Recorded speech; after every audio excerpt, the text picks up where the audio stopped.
I'm going to show you a few exercises that might help you feel more functional while doing rowing exercise.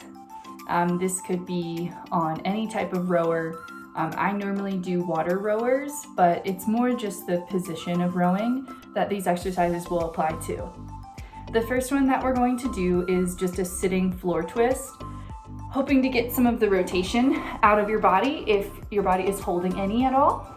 So we're going to sit flat on the ground, trying to sit really tall on your sits bones, pulling up through your spine and torso as if there's a string attached to the top of your head, pulling it up toward the ceiling. My feet are flexed back, toes up toward the ceiling, pointing straight up.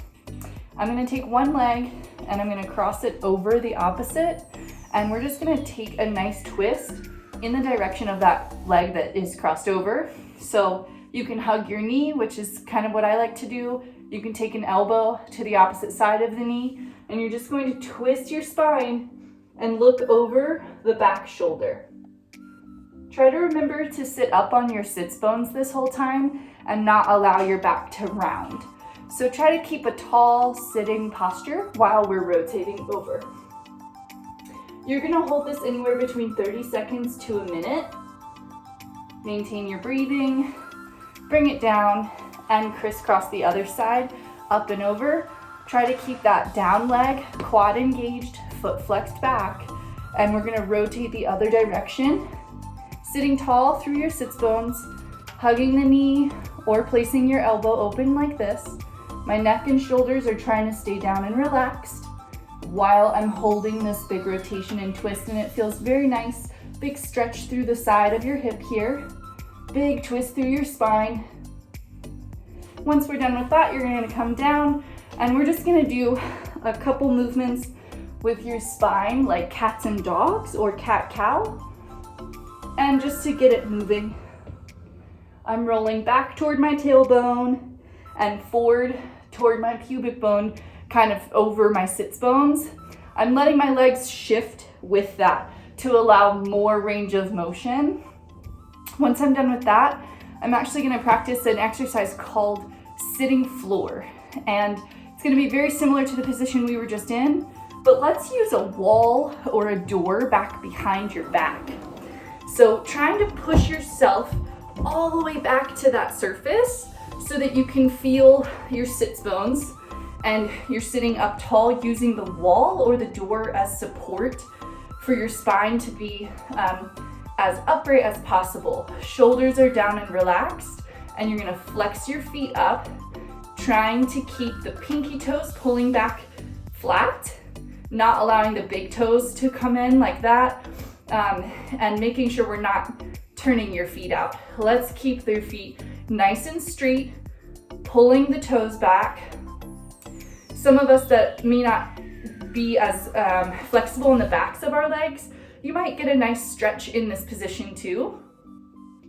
And you're just gonna rest your hands on top of your thighs. My palms are facing the ceiling. I'm just keeping my shoulders rolled back and down.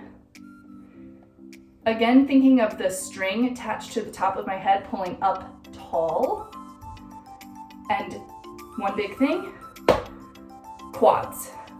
You want to keep your quads really engaged. That means quads are tight, knees are straight, feet are flexed back. We hold this anywhere between 1 and 3 minutes. If you can get to 3 minutes, that is awesome. That's a great goal to reach. I'm going to show you this position from the side.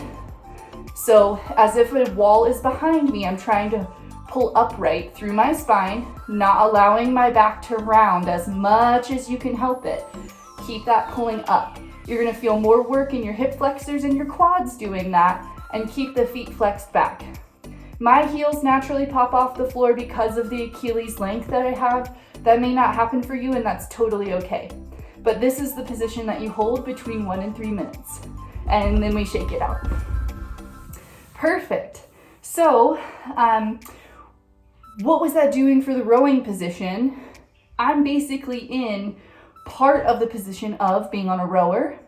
And so that is going to help us utilize our legs properly when we push through our feet on the rower.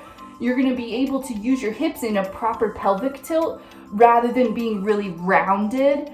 So when you hear your instructor, if you do have an instructor while you're rowing, say, good posture, sitting up tall, a lot of that comes from your pelvic position. So it's not just trying to think of shoulders or mid-back. Think about your pelvis rolling forward, and that's going to keep you upright a lot better on the rower.